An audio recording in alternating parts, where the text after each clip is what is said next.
네, RF 베이스드 홈 네트워크 해킹을 발표를 하게 된 그레이 해시 그리고 해커스쿨을 운영하고 있는 정구홍이라고 합니다. 반갑습니다. 네, 우선 홈 네트워크에 대한 기본적인 설명을 좀 드리겠습니다. 우선 저희 가족이 작년 한 6월경에 아파트를 이사를 했어요. 저 서울 서쪽 끝으로 이사를 했는데 새로 지어진 아파트입니다. 그러다 보니까 들어가서 보니까 홈 네트워크 시스템이 이렇게 구축이 되어 있더라고요. 네트워크 시스템이 구축이 되어 있었고 이제 흔히 월패드라고 그러죠. 옛날에는 인터폰이라고 했었는데 거실에 월패드가 이렇게 설치가 되어 있어요. 이런 식으로. 그래서 여기서 각 방에 대한 전등 제어를 이제 원격으로 하는 거죠. 원격으로 하거나 혹은 방의 온도 제어도 할 수 있고, 그리고 현관에 손님이 오셨을 때 여기서 문 열린 버튼을 눌러서 문을 열어주고, 그 외에 뭐 가스를 닫거나 혹은 엘리베이터를 좀 일찍 부르는 그런 기능들이 포함이 돼 있었어요. 그래서 이제 그런 거를 보면서 얘를 가만 놔두면 안 되겠다 라고 생각을 했죠. 삽질을 하게 됐는데요. 이 홈 네트워크 해킹은 크게 두 가지로 진행이 될 수가 있어요. 하나는 유선 레벨에서 진행이 될 수가 있고요. 그리고 또 하나는 무선 레벨에서 또 해킹을 할 수가 있어요. 그래서 오늘 발표의 이제 메인 주제는 이 홈 네트워크를 무선 해킹하는 게 메인 주제입니다. 그래서 유선으로 해킹한 것은 제가 좀 간단하게 요약 정도만 해드릴 거고, 무선을 위주로 설명드리도록 하겠습니다. 우선 홈 네트워크의 작동 구조를 먼저 파악을 했는데요. 뭐 처음부터 알고선 한 건 아니고 이제 여러 가지 삽질을 하다 보니까 구조가 파악이 된 거죠. 우선은 현관 쪽에 중앙 컨트롤러가 숨어 있어요. 그래서 현관이죠. 현관에 신발장이 있고요.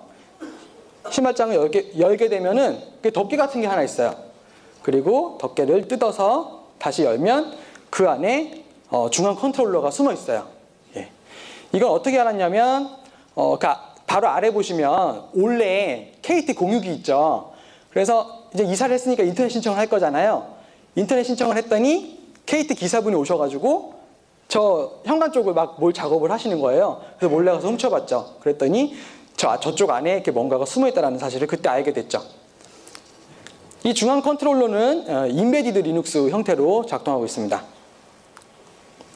다음으로는 네트워크 시스템의 메인이라고 할 수 있는 월패드가 이제 거실에 있죠. 거실에 있고 나중에 분석을 해보니까 리눅스인데 안드로이드가 돌고 있어요. 근데 일반적인 안드로이드가 아니라 기능이 많이 제한된 얘네가 커스터마이징한 그런 안드로이드로 확인이 됐었죠. 저희 집 월패드 이렇게 생겼습니다. 이렇게 생겼고 모델명이나 이런 건 다 입으로 지웠어요. 이쪽에서 저희 자꾸 고소민 사주겠다고 연락을 해가지고 모델명 같은 건 지웠습니다. 이 월패드 인터페이스를 보시면 아래쪽에 그 동그란 거 있죠? 이게 저는 처음에 이제 마이크인 줄 알았어요. 당연히 이제 뭐 인터폰 해야 되니까 마이크라고 생각을 했는데 보니까 진짜 마이크는 여기 위에 있어요. 그러면 아래에 있는 건 뭘까요? 카메라죠, 카메라. 그래서 카메라가 달려 있어서 다른 세대와 화상 통화를 하는 게 가능하다는 걸 알게 됐어요. 그래서 이제 더더욱 더 관심을 갖게 됐죠. 홈 네트워크 제어 방식인데요. 월패드에서 게이트웨이로 신호를 보내면은 게이트웨이가 그 작업을 처리하게 돼 있어요. 그러니까 한마디로 월패드는 그냥 인터페이스예요. 껍데기예요, 껍데기. 껍데기고 여기서 우리가 이런저런 버튼을 눌러서 명령을 내리게 되면 이제 실제 행동은 게이트웨이 쪽에서 한다라는 거죠. 그래서 불 켜라라는 명령을 보내면 게이트웨이가 그걸 받아서 각 방에 연결된 케이블에 신호를 보내서 불을 켜거나 끄게 돼요. 난방도 마찬가지고요. 가스는 이제는 뭐 여는 기능은 없어요. 열려 있을 때 닫는 기능만 있어요. 가스를 닫는 기능, 그리고 현관 도어락을 여는 기능. 손님이 왔을 때, 그리고 1층에 손님이 왔을 때, 로비에 손님이 왔을 때, 택배기사 아저씨가 선물을 들고 오셨을 때, 그때 문을 여는 기능. 그리고 엘리베이터를 먼저 부를 수가 있어요. 빨리 와라, 이런 식으로. 그리고 타 세대와의 음성 화상 통화가 된다는 거죠. 다른 것들은 보면은 게이트웨이를 거쳐가지고 명령을 내리게 되는데, 이렇게 타 세대와 화상 통화를 할 때는 P2P로 연결돼요. 이때만. 그래서 월패드와 월패드가 서로 IP로 연결이 됩니다. 이제 패킷 스니퍼를 돌려가지고 그 사실을 확인을 한 거죠. 그렇기 때문에 단지 내 모든 세대가 서로서로 연결이 돼 있어요. 화상 통화를 해야 되기 때문이죠. 화상 통화가 없었다면은 굳이 뭐 1동과 2동이 서로 연결된 필요 없겠죠. 1동만 서로 연결되어 있고 2동은 2동끼리 서로 연결되어 있고 그러면 될 텐데, 화상 통화를 해야 되기 때문에 단지 내 모든 세대들이 서로 연결이 되어 있습니다.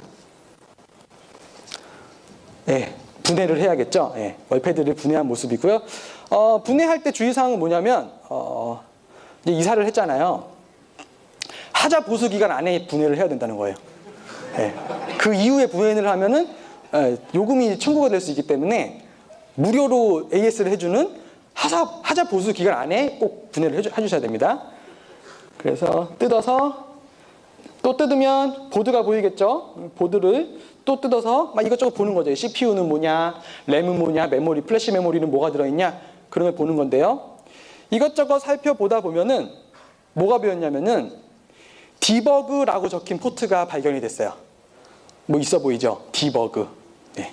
그래서 대부분의 인베디드 기기들이 디버그 포트를 가지고 있어요. 개발자가 개발할 때 혹은 AS 기사분이 AS를 해주실 때 그때 사용하는 디버그 포트가 있습니다. 그래서 여기 연결해가지고 현재 뭐가 문제여가지고 진행이 안 되는지, 어디서 멈췄는지 그런 것들을 확인을 하게 돼요.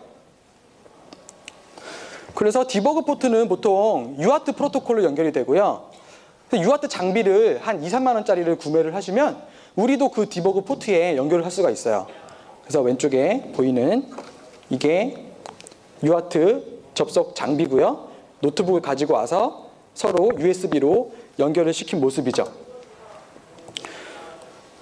그래서 동영상 시연을 하나 보여드릴 건데요. 이거는 저희 집 월패드에 UART에 연결을 했을 때 디버그 포트라고 했는데 과연 어떤 정보가 나오게 되는지 그것을 보여주는 영상입니다. 틀어볼게요.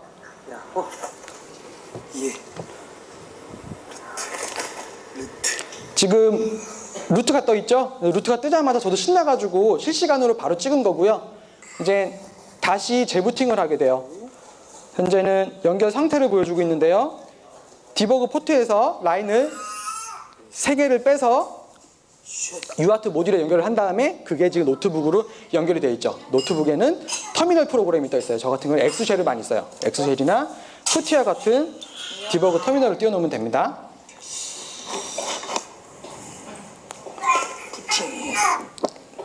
지금 월패드를 껐다 킨 건데요. 부팅이 되죠. 부팅이 되면서 이걸 보고선 이 월패드 안에 들어있는 게 안드로이드 리눅스구나 라는 걸 그때 알게 됐어요. 여기에 메시지가 다 나오게 되기 때문이죠.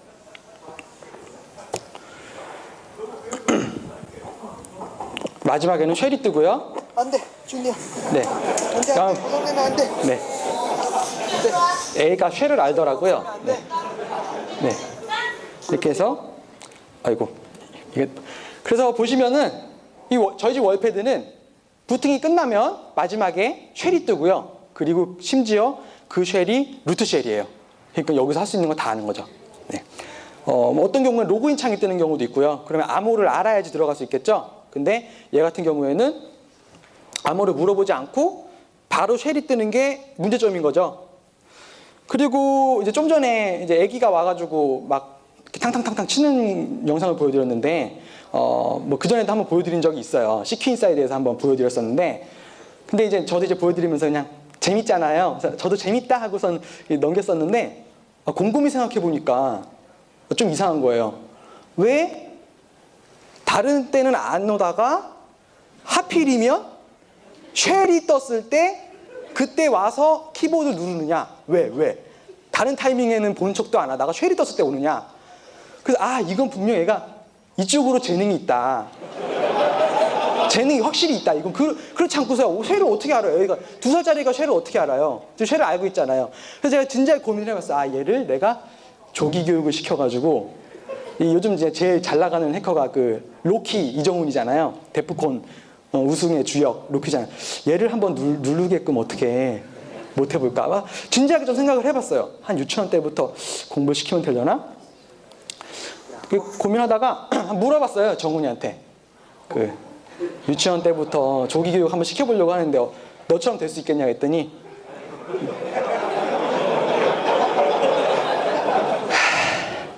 그냥 뭐 다른 거 잘하는 거 나오면은 그거 시키는 걸로 하겠습니다.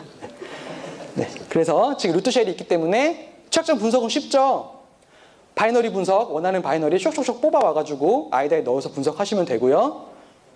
안드로이드고 쉘이 있기 때문에 TCP 덤프 놀려서 거기서 바로 실시간 네트워크 팬케이크 분석하시면 되겠죠. 그래서 이 두 가지 방법으로 분석을 진행을 하였습니다. 그 결과 5개로 요약할 수 있는 취약점들이 발견이 됐는데요. 첫 번째로는 텔레 때문에 열려 있어요. 요즘 텔레 안 쓰잖아요. 근데 23번 포트가 열려 있어요. 열려 있고 심지어 그 텔레 바이너리를 아이다로 열어서 보면은 패스워드가 평문으로 박혀 있어요. 네. 그리고 더더욱 심지어 각 세대 월패드별로 텔넷이 다 열려 있고 지금 확보한 그 평문 패스워드가 다 똑같아요. 전 세대가. 몇천 세대가. 예, 게임 끝난 거죠. 두 번째로는 모든 제어 통신 패킷, 뭐 3번 방에 불 켜라, 뭐 현관문 열어라 이런 제어 패킷들이 암호화가 하나도 안 돼 있어요. 다 평문으로 돼 있어요. XML처럼. 그래서 해커가 보면은 쉽게 분석을 할 수가 있어요. 아, 이게 3이라고 돼 있으니까 3번 방이구나. ON이라고 돼 있으니까 불 켜라는 거구나. OFF라고 돼 있으면 불 끄라는 거겠네. 이런 식으로 쉽게 분석이 되고요. 그리고 모든 제어 패킷들의 인증 절차나 그 억세스 컨트롤 리스트가 적용이 안 돼 있어요. 그냥 패킷을 만들어서 그냥 제3자가 보내면 다 먹혀요. 남의 집에 보내도 먹혀요. 남의 집 불을 켜라, 불이 켜져요. 코딩 잘하시는 분은 테트리스 만들 수 있어요. 네. 네 번째로는 CMX-NP라는 어떤 특정 포트를 열고 있는 바이너리에서 이제 우리가 흔히 백도어라고 하는 우리가 명령을 보내면 걔를 로컬 쉘로 실행하는 그런 임의 명령 실행 가능 취약점이 발견이 됐고요. 마지막으로 위 서비스를 비롯한 다양한 많은 포트를 열고 있는 서비스들의 이제 시큐어 코딩이 하나도 안 돼 있어가지고 많은 오버플로우 취약점이 발견이 됐습니다. 그래서 이런 취약점들을 이용하면요, 다음과 같은 것들을 할 수 있게 돼요. 다른 집에 전등을 제어하거나, 다른 집에 도락을 열어버리거나, 다른 집에 임의 명령을 실행하거나, 심지어 다른 집에 카메라나 마이크를 제어해서 실시간으로 도청을 할 수 있어요. 그럼 다른 집을 공략을 하려면 다른 집의 IP를 알아야겠죠? 네, 간단합니다. 대부분의 홈 네트워크들이 IP가 이렇게 되어 있습니다. 일단 가상 IP니까 앞에는 19이나 10으로 시작하겠죠. 그리고 두 번째로는 동이 나와요. 7동이냐 5동이냐 그게 두 번째로 나오고요. 세 번째로 층이 나와요. 5층 이런 식으로. 그리고 마지막에는 호수가 나오는데요. 두 글자로 나와요. 그 두 글자에서 앞에가 호수예요. 3이면 3호. 그리고 그 뒤에는 뭐냐면 지금 게이트웨이랑 월패드를 제가 소개해드렸잖아요. 걔네가 각각 0번과 1번 IP를 갖게 돼요. 그러니까는 30이면은 3호의 게이트웨이 이런 식으로 되는 거겠죠. 그래서 상대방의 IP를 추측하는 게 전혀 어렵지가 않고요. 그래서 패킷을 이런 식으로 보내게 돼요. 전등을 제어하는 패킷, 2번 방에 불을 켜라라는 패킷인데요. 저거를 우리 집에다가 보내는 게 아니라 남의 집 IP에다가 쏴버리면은 그 집 불이 그냥 켜진다는 거죠. 보안적인 어떤 염두가 전혀 돼 있지 않기 때문에. 심지어 도어락을 여는 패킷을 캡처해서 그거를 남의 집으로 보내면 남의 집 문이 그냥 열려요. 무섭죠. 임의 명령 실행도 가능하고요. 그리고 화상 카메라나 마이크를 제어할 때는 원격에서 패킷을 보내서는 안 되고 그 월패드 안으로 들어가셔야 돼요. 들어가서 그 안에서 몇 번 포트로 스트리밍을 시작해라 라는 커맨드를 날리셔야 되는데요. 우리 지금 원격 명령 실행 취약점도 있고 그리고 텔넷도 열려있죠. 텔넷 아무도 알고 있죠. 들어가서 그냥 저 명령 날리시면 되는 거죠. 그래서 다음은 다른 집을 화상 카메라를 감시하는 영상입니다. 이런 식으로 볼 수가 있어요. 근데 보시다시피 그 카메라의 해상도가 썩 좋지 않아요. 예, 이 정도 해상도가 옛날에 막 하우리 그런 거 하두리인가? 하두리 예, 그런 것처럼 예, 그 정도 해상도밖에 안 돼요. 현재 패치 상황입니다. 지금까지가 유선 레벨에서의 취약점들이고요. 제가 좀 요약해서 설명드렸는데 혹시 자세한 내용이 궁금하시면 유튜브에 올라와 있어요. CQ 인사이더 전공하시면은 CQ 인사이더에서 자세히 발표한 내용이 있습니다. 그거를 봐주시면 되고요. 그 이후로 패치가 되었어요. 취약점 제보를 해서 패치가 되었는데요. 현재로는 UART 콘솔이 더 이상 안 붙게 되고요. 그리고 텔레 서비스가 사라졌어요. 대신에 더 안정적인 SSH 서비스가 열렸고요. 그리고 패스워드가 이제 섀도우로 들어가게 됐겠죠. SSH니까. 그래서 그거를 크랙을 해야지 들어갈 수 있고 얘네가 바보가 아닌 이상은 쉬운 패스워드 쓰지 않았겠죠. 한 번 당했기 때문에. 그리고 더 이상 패킷 리플레이 어택에 반응하지 않게 됐고요. 그리고 뭐 원격 명령 실행 취약점이나 이런 것들은 패치가 됐습니다. 제가 제보한 것들이. 또 뭐가 패치가 됐냐면요. 아까 그 영상 보여드린 게 저희 집이 아니라 이웃집이에요. 이웃집이고 먼저 양해를 구하고 촬영을 했어요. 그 재밌게 촬영했는데 며칠 지나고 다시 가봤더니 CCTV 다셨더라고요. 집 앞에 CCTV를 하나도 아니고 2개씩이나 이렇게 다르셨어요. 그렇게 생각하신 거죠. 저 옆집 저놈은 언제든지 우리 집에 들어올 수 있는 겁니다.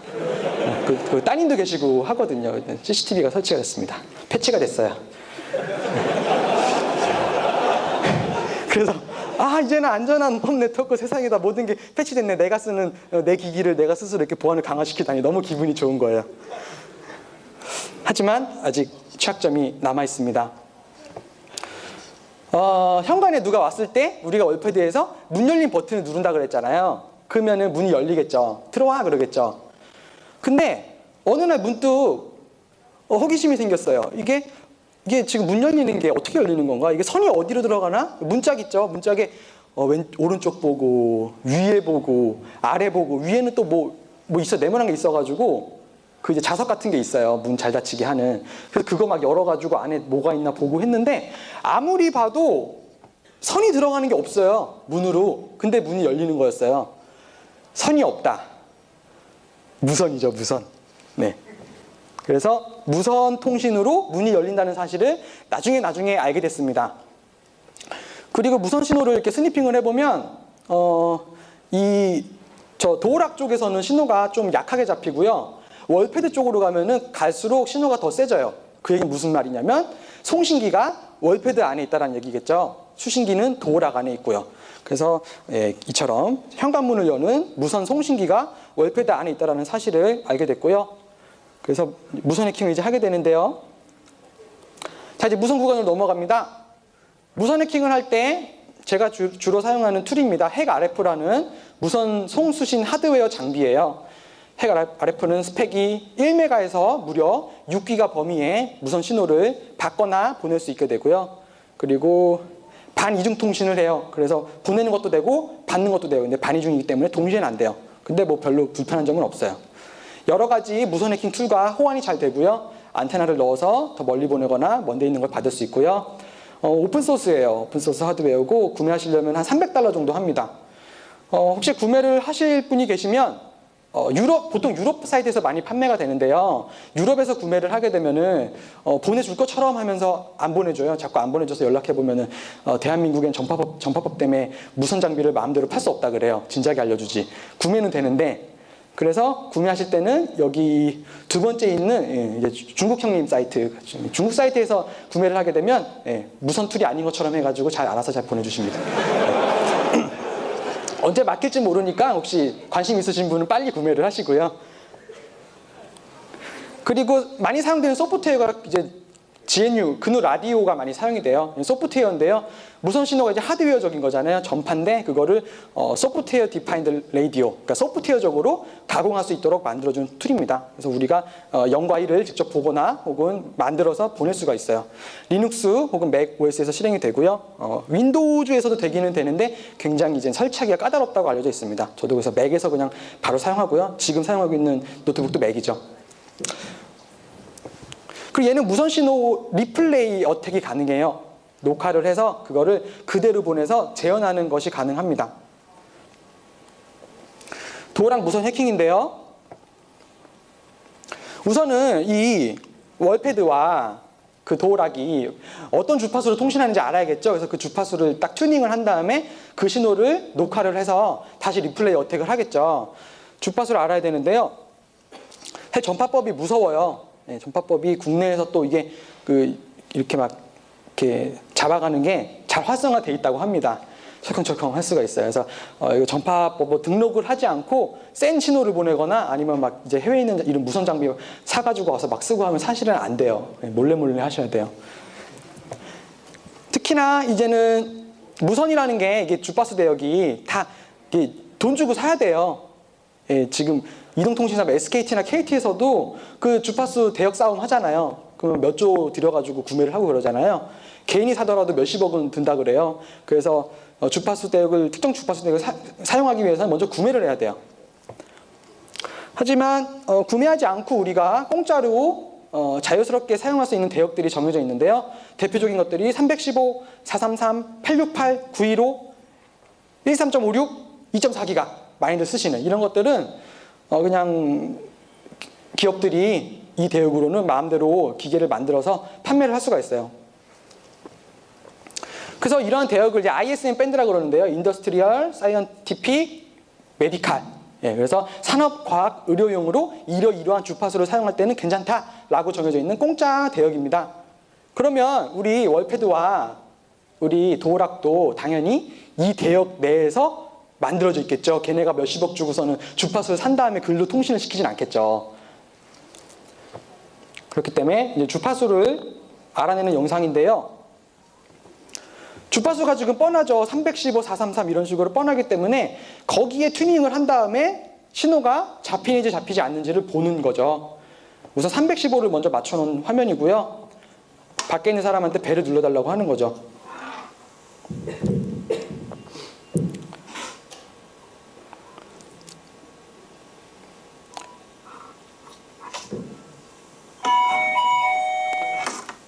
(315에는) 뛰는 게 없어요. 그러면 433으로 넘어가야겠죠. 이런 식으로 계속 찾는 거예요. 근데 종류가 한 10종류가 안 되잖아요. 그러니까 그 안에 나오게 되는 거죠.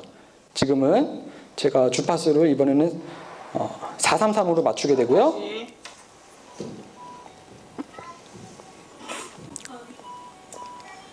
이번엔 뛰죠.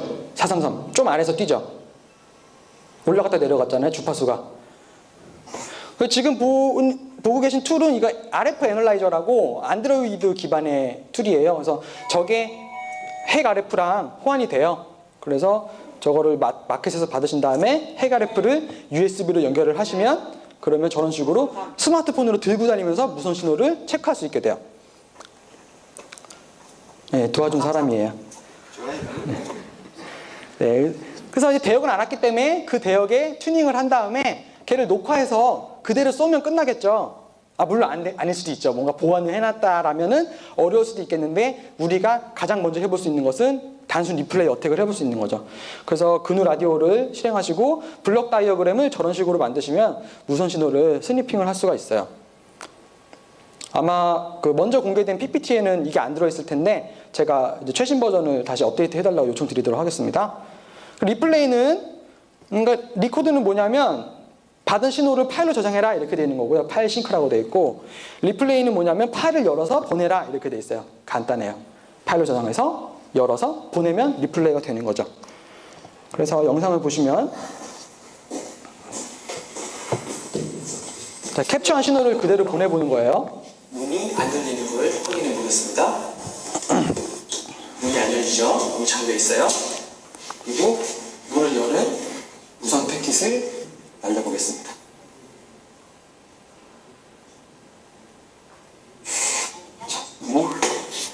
문이 열리죠. 설마 이게 그대로 열릴까? 뭔가 보완이 돼 있겠지. ID 값이라도 계속 늘어나거나 할 텐데 하면서 해봤더니 그냥 열려요. 열리고 이제는 막 조마조마하는 마음으로 사실은 옆집에 가서도 한번 해봤어요. 옆집에 가서 이렇게 해가지고 했는데 다행인지 옆집은 안 열려요. 네, 옆집은 이제 뭔가 값이 다르다는 거겠죠. 고유한 값이 각 세대마다 다르다는 거겠죠. 네, 그걸 찾아내야 되는 거죠. 네. RF 리플레이 어택은요 의외로 많은 곳에 써먹을 수가 있는데요. 왼쪽 위는 RC카를 그대로 리플레이 하는 거고요. 그리고 오른쪽 아래는 드론도 이런 식으로 주파수만 맞추면 그대로 녹화를 해서 남의 드론을 뺏어올 수 있게 돼요. 네. 그리고 왼쪽 아래는 보시면 이제 아파트 들어갈 때 주차 차단기 있잖아요. 걔도 이제 RF거든요. 그거를 여는 영상이고요. 그리고 마지막 오른쪽 위는 심지어 그 차량 리모컨 있잖아요. 그것도 그대로 복사를 해서 보내게 되면은 차 문이 그냥 열려요. 예, 요즘 차들도 열려요. 예. 자세한 얘기는 생략하겠습니다. 네. 자, 그렇다면 단순 리플레이 어택이 아닌 더 재밌는 걸 하려면 어떻게 해야 되냐? 예를 들어서 우리 집 문을 여는 게 아니라 남의 집 문을 열려면 어떻게 하냐?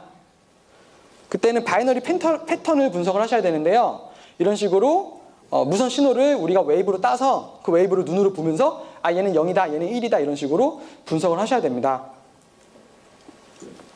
그러기 위해서는 이 RF 신호, 무선 신호가 어떤 식으로 변조가 되고 또 어떤 식으로 복조가 되는지 그런 통신 방식에 대한 이해를 먼저 하셔야 돼요. 그래야지 그 방식에 맞게 무선 신호들을 분석을 할 수 있게 됩니다. 모듈레이션 방식이 크게 두 가지가 있습니다. ASK 방식과 FSK 방식이에요. ASK는 진폭 변조 방식인데요.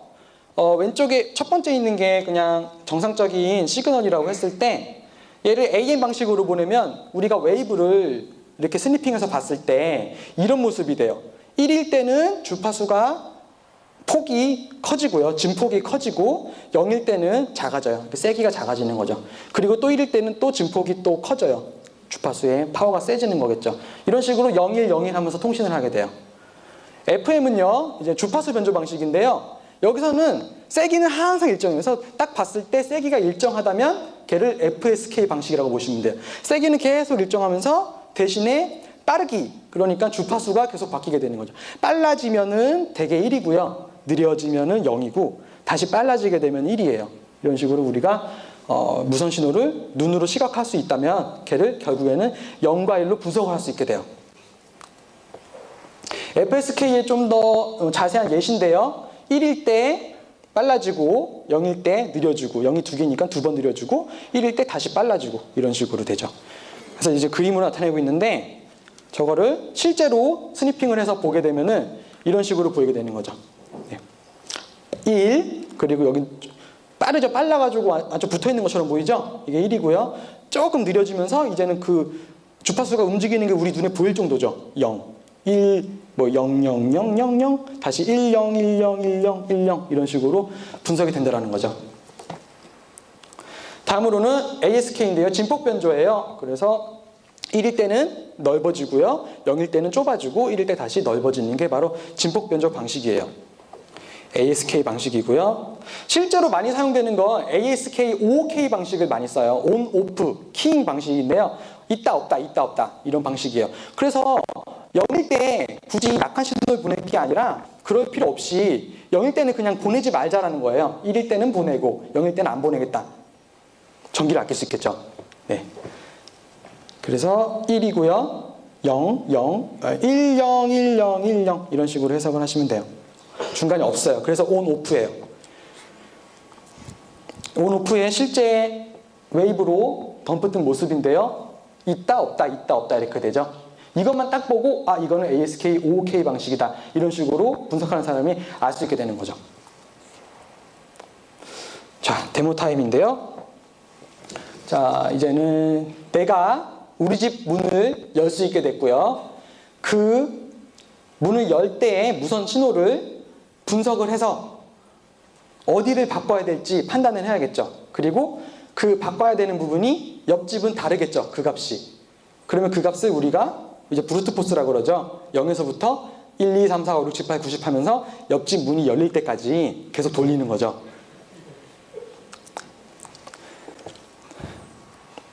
아유. 네. 근데 실제로 이렇게 하면은 위험하겠죠. 그렇지 않아도 무선을 쓰는 것 자체가 이게 좀 귀에 걸면 귀걸이, 코에 걸면 코걸이여서 저도 지금 뭔가 뭐 이유를 대면서 뭐 벌금 내라 그러면 내야 될 수도 있거든요. 근데 거기서 또 막 옆집 문 여는 거 제가 이렇게 사람들 만나서 발표하면 안 되겠죠. 예, 집에 아기도 있고. 예, 예. 그래서 뭐를 했냐면은 지금 제가 설명드린 거를 똑같이 할 수 있는 다른 거. 그러면서 별로 상대방한테 큰 피해를 주지 않는 거. 네. 호출벨, 예, 식당 호출벨입니다. 한번 눌러보겠습니다. 네. 네. 호출벨을 분석을 하면 결국에는 그 원리가 똑같죠. 우리가 하려는 것과. 이것도 이 호출벨이 서로 차이가 있겠죠. 그래서 서로 구별을 하겠죠. 그거를 우리가 무선 레벨에서 분석을 하고 어떻게 우리가 임의의 신호를 직접 만들어낼 수 있는지 그거를 간접적으로 한번 알아보도록 하겠습니다.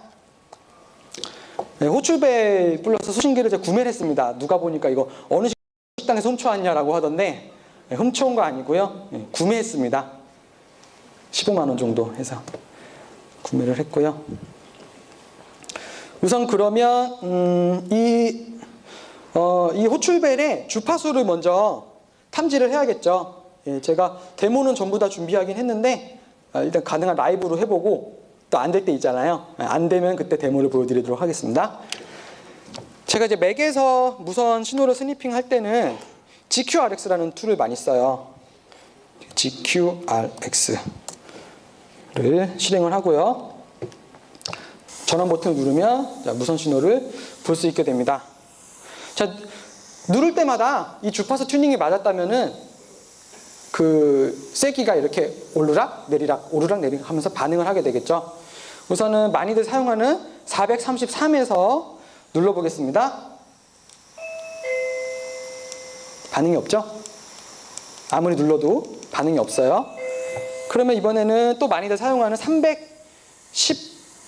315대역으로 가겠습니다. 한 이쯤에서 313쯤에서 누르게 되면요, 잡히죠? 신호가 누를 때마다 잡히죠. 311쯤에서 잡히게 돼요.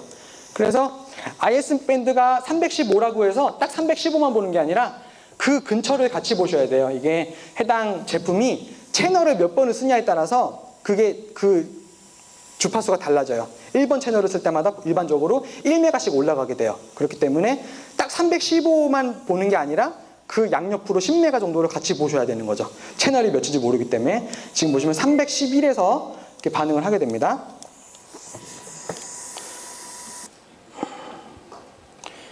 반응을 했고요. 그러면 지금은 그냥 신호가 뜬다라는 것만 확인을 했고, 이 상태에서 0101 하면서 못 보잖아요. 그쵸? 조금만의 그 인터페이스가 0101 하면서 볼 수 있는 인터페이스가 아니에요. 그래서 그렇게 하기 위한 툴들이 또 필요한데요. 대표적으로 3개의 툴이 사용이 됩니다. HEC-RF_FM이라는 그런 RF 시그널 덤퍼가 하나가 사용이 되고요. 이거는 이제 HEC-RF에 딸려있는 유틸리티인데 기본으로 설치하면 안 깔려 있어요. 그래서 HEC-RF 홈페이지에 들어가셔가지고 거기서 소스를 받으셔가지고 컴파일을 하시면 생기게 되는 거예요. 기본으로 안 깔려 있어요. 다음으로는 SOX라는 이제 그 오디오 프로세싱 계열의 NC라고 보시면 돼요. 우리가 NC로 뭐 이것저것 되게 많이 하잖아요. 그것처럼 오디오 프로세싱 계의 NC입니다. 못하는 게 없어요. 얘는 APT 겟이나 염에 들어있기 때문에 바로 그냥 레포지터리에서 인스톨 하시면 되고요. 그리고 마지막으로 오다시티라는 것은 저거는 그 사운드 플레이어예요. 대부분의 사운드 플레이어가 이렇게 웨이브 파일 열었을 때 웨이브 그 파형을 보여주잖아요. 그래서 오다시티를 쓰게 됩니다. 다음으로 웨이브를 캡처하는 명령이에요. HEC-RF FM이 무선 신호를 덤프 떠준다고 그랬잖아요. 그걸 덤프를 해가지고 걔를 이제 웨이브로 저장을 해야 되기 때문에 속스로 넘겨요. 파이프로 표준 입력으로 넘겨가지고 속스가 그 데이터를 받아가지고 웨이브 형태로 웨이브 포맷이 있을 거잖아요. 그 웨이브 포맷에 맞게 저장을 해줘요. 그래서 지금 보시면 core_bail.wave라고 저장을 한 거죠. 한번 해보겠습니다. 자,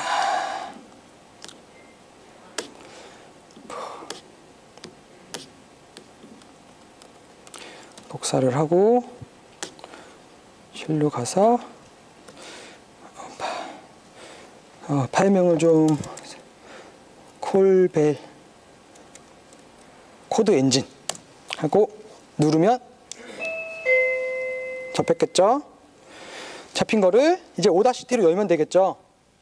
자, 오다시티가 여기 지금 떠 있고요. 파일에 열기에 코드 엔진. 자,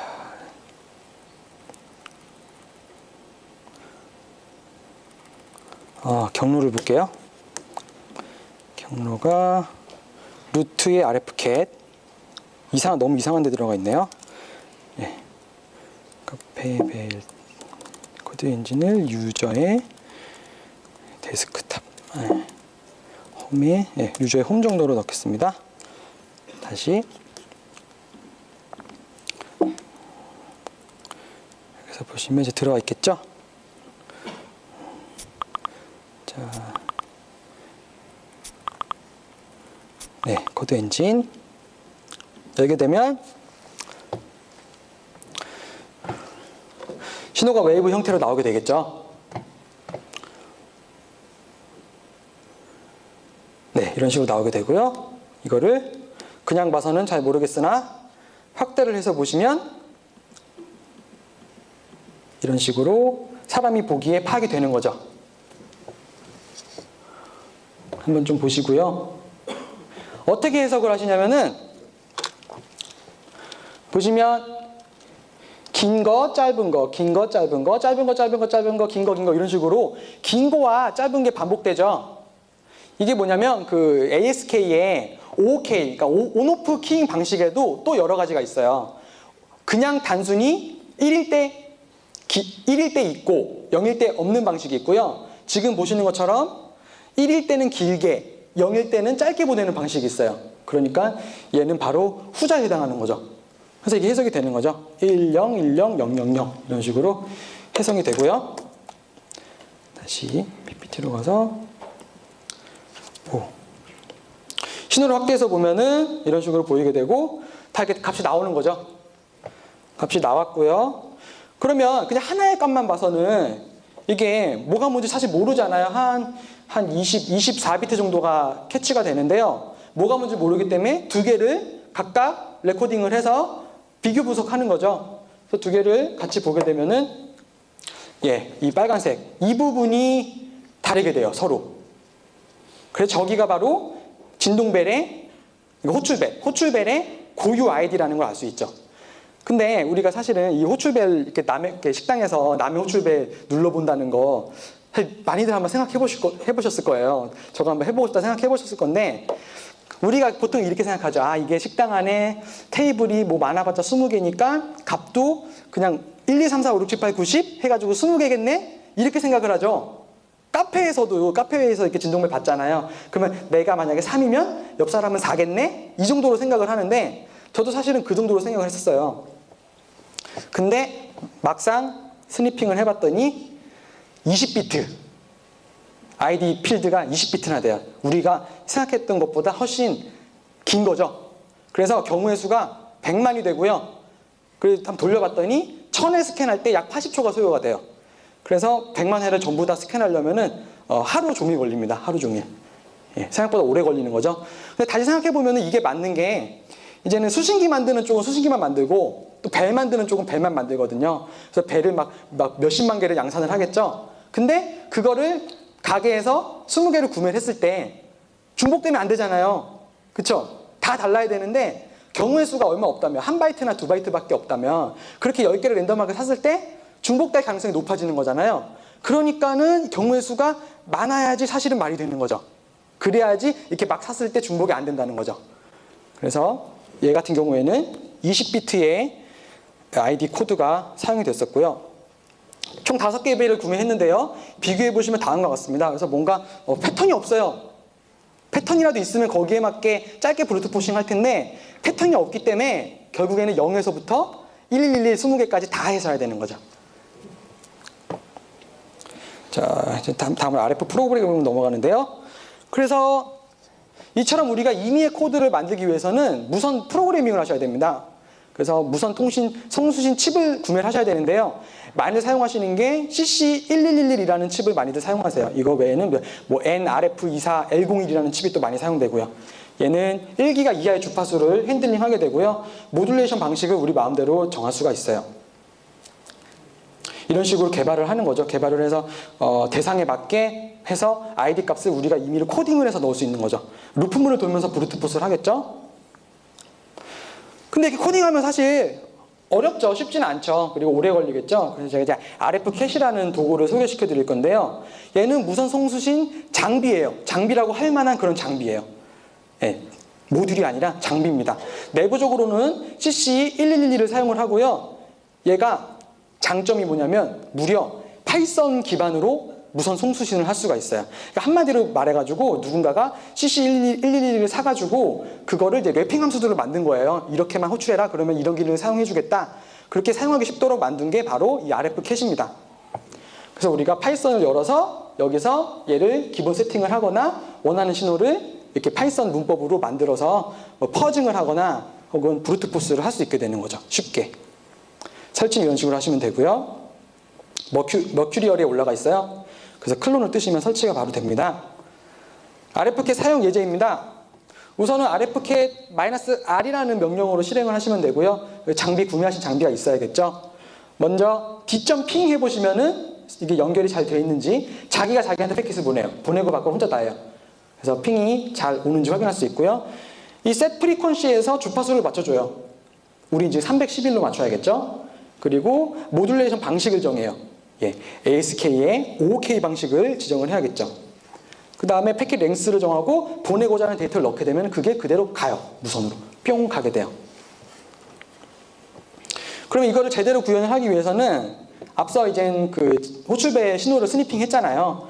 그걸 좀 더 자세히 이해를 해야 되는 거죠. 이게 1일 때 긴 게 1인데 과연 몇 초 동안 1이냐 그거를 이렇게 드래그 하셔가지고 보시고요. 0일 때 짧은 게 0인데 과연 몇 초 동안 0이냐 그거를 파악을 하셔야겠죠. 거기에 맞게 코딩을 하셔야겠죠. 그래서 코딩을 하게 되면은 이런 식으로 됩니다. 지금 그 짧고 길고 짧고 길고를 비트로 배열화 시킨 거고요.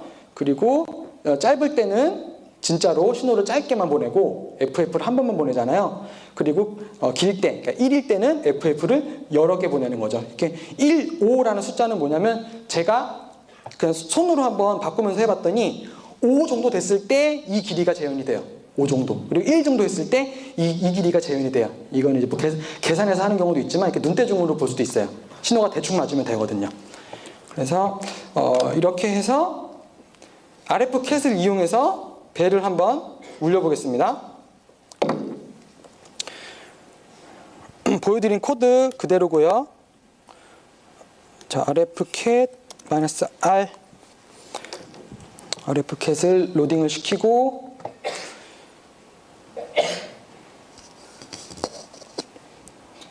가끔 로딩이 안 될 때가 있는데 이럴 때는 그냥 뺐다가 얘를 먼저 실행하고 실시간으로 끼면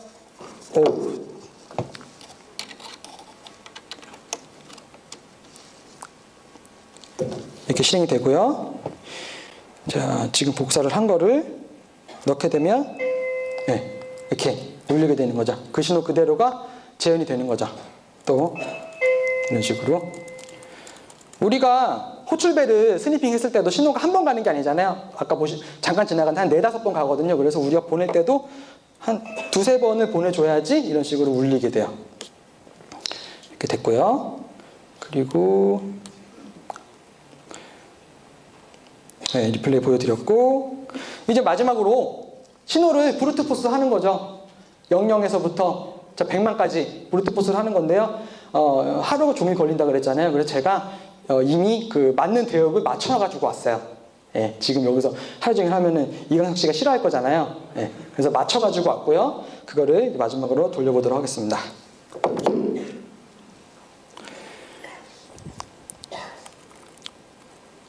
쭉.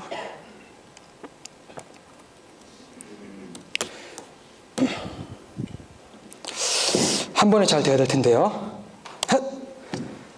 한 번에 안 될 수도 있어요. 무선 쪽이 까다로워서.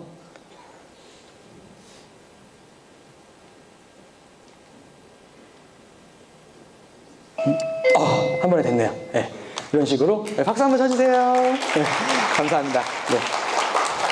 이런 식으로 우리가 상대 그 호출벨의 아이디를 브루트포스로 찍어서 맞출 수 있는 거죠. 시간만 충분하다면. 지금은 뭐 일단은 호출벨이기 때문에 별로 뭐 여기서 얻을 수 있는 거 없잖아요.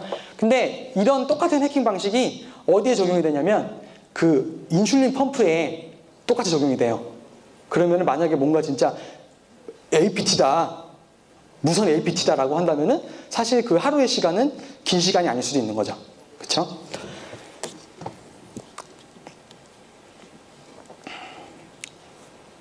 네, 보안 대책입니다. 이런 공격으로부터 방어를 하기 위해서는 우선 유선이든 무선이든 패킷을 보낼 때 시간 정보를 같이 보내게 되면 리플레이 어택으로부터 안전해지겠죠. 시간이 지나면 앞서 감청한 패킷은 쓸모없는 패킷이 되기 때문이죠. 그리고 아이디 필드를 더 길게 하면 할수록 사람들이 브루트포스 하는 게 어려워지죠. 20비트보다 더 길게 한 32비트 정도로 해서 아주 그냥 포기해버리게 이렇게 만드는 것도 하나의 방법이 될 거고요. 넌스도 많이 사용이 되죠. 요청할 때마다 넌스를 먼저 받고 그 넌스를 기반으로 암호화를 해서 보내게 되면 넌스가 매번 바뀌기 때문에 그거를 패킷 캡처를 하더라도 나중에 쓸모없는 게 되겠죠. RSA로 암호화하는 것도 하나의 방법이 될 수 있을 거고요. 퍼머넌트 세션이라고 해서 어떤 두 개의 통신 장비가 서로 초기화될 때 그때만 고유한 랜덤 값을 서로 걔네만 둘이 나눠 갖고 그걸로 통신하는 방법도 하나의 좋은 방법이 될 수가 있습니다. 네, 여기까지 해서 RF 베이스드 홈 네트워크 해킹을 마치도록 하겠습니다. 감사합니다. 네, 혹시 질문 더 받아도 될까요? 안 계시네. 질문 좀 받아도 될까요? 네, 질문 있으시면 질문 받겠습니다. 네, 없으시면 마치겠습니다. 감사합니다.